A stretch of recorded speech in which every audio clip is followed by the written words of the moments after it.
Hello, friends. We're at the end of another week, and this week we've been reading through Deuteronomy, and today we come to chapter 5. Chapter 5 is the second place in the Bible where the famous Ten Commandments are laid out for us.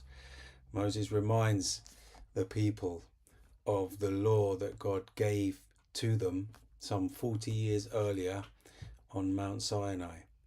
And essentially in Deuteronomy chapter 5, Moses basically repeats verbatim what he first declared to them in Exodus chapter 20, the Ten Commandments. Now, we're all very familiar with the Ten Commandments, even people that don't claim to know God or follow God or be a Christian will probably be familiar with at least some of the Ten Commandments.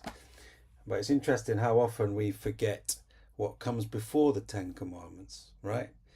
It's interesting how many people always think about the Ten Commandments in isolation, and they forget to think about the story or the context within which the Ten Commandments are given. This is how God gave the Ten Commandments to his people. Starting in verse 5, God said, "I am the Lord your God, who brought you out of the land of Egypt, out of the house of slavery. You shall have no other gods before me. You shall not make for yourself a carved image or any likeness of anything that is in heaven above, or that is on earth beneath, or that is in the water under the earth." And the Ten Commandments go on and on from there. But did you notice how they began?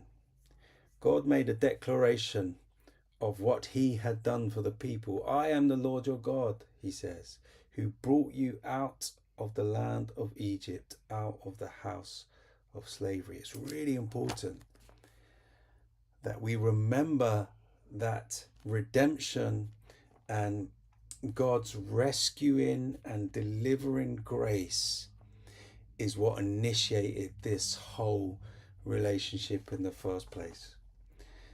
You know, a lot of people imagine that God is just a God of rules, who just imposes these arbitrary rules on humans because he wants to control them and he wants to suppress them. But actually, if you listen to the story, the opposite is true.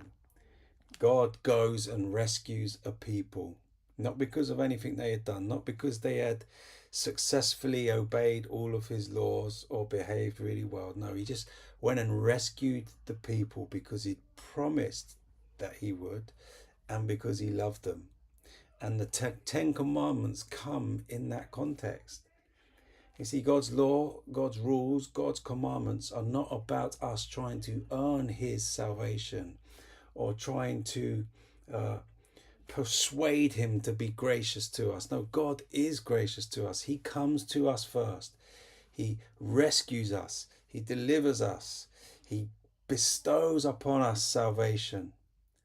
And in response to his amazing grace, he invites us to live in his covenant, whereby we live according to his word. You see, the Ten Commandments, obedience to God, are not about earning salvation or proving to God that we're worthy of it.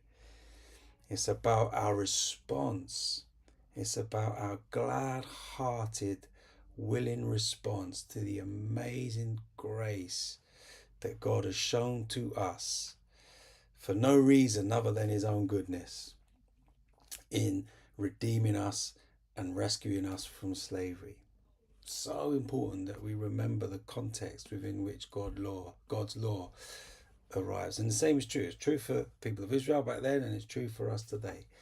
You know, we are called to live in obedience to God's law. Jesus, you know, in the Sermon on the Mount, he gives us plenty of instructions about how we should live and what kind of people we should be. But it's all in the context of his redeeming grace and of his amazing love, which he pours upon us, even though we're undeserving, even though we're unworthy. He pours it upon us.